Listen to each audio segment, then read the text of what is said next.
नगर निगम तथा एएमयू के जमीनी विवाद में डीएम अविनाश कुमार का निष्पक्ष फैसला। जमीन का मामला डीएम ऑफिस पहुंच गया तो डीएम अविनाश कुमार ने कहा, नगर निगम भी सरकारी विभाग है तथा अलीगढ़ मुस्लिम यूनिवर्सिटी भी सेंट्रल गवर्नमेंट की यूनिवर्सिटी है। हमने दोनों की बातें सुनी, इसलिए हम इस केस को जांच के लिए एसडीएम कोल के न्यायालय में के सुपुर्द कर रहे हैं, जिससे हमें पता चल सके यह जमीन असल में किसकी है। दोनों पक्षों को एसडीएम कोल के न्यायालय में पेश होकर दस्तावेज दिखाने होंगे, तभी यह फैसला होगा यह जमीन किसकी है।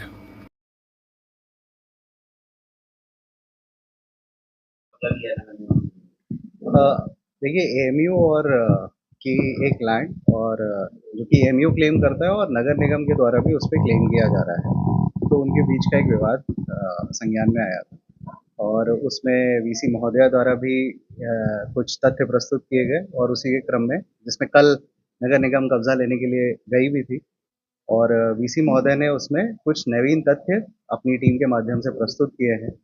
उनके द्वारा आज मेरे द्वारा उनकी बैठक करी गई। प्रॉक्टर और उनके जो प्रॉपर्टी मैनेजर हैं वो आए थे।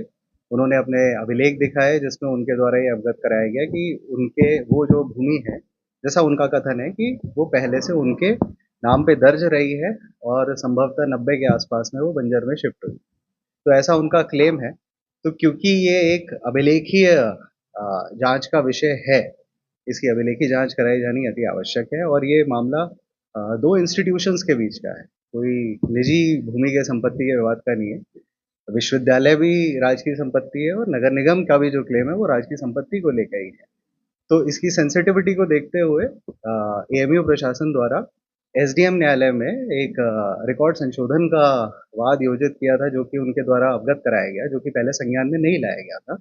ये बिंदु उन्होंने कल अवगत कराया। तो उसी को देखते हुए एसडीएम के न्यायालय द्वारा उसका कॉग्निजेंस लिया गया है और उसमें दोनों पक्षों को नोटिस दिया जा रहा है, नगर निगम को भी और एएमयू को भी, कि दोनों पक्ष आए और अपना अपना उसमें जो भी अभिलेखी पक्ष है वो आए और प्रस्तुत करें, जिसके आधार पर अग्रिम विधिक कार्रवाई करने के उपरांत सुनवाई के दौरान किसका वर्णन पोजीशन किसके पास रहेगा? वो पोजीशन जो भी पोजीशन है वो जिसका पहले से चला आ रहा है उसी का कब्जा और कोई परिवर्तन की कार्रवाई नहीं मानी जाएगी।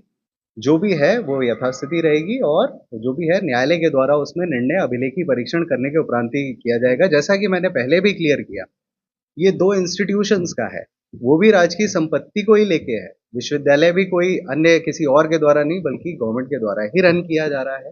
तो विश्वविद्यालय की अगर कोई संपत्ति होगी तो विश्वविद्यालय की अगर उसमें आएगी तो विश्वविद्यालय को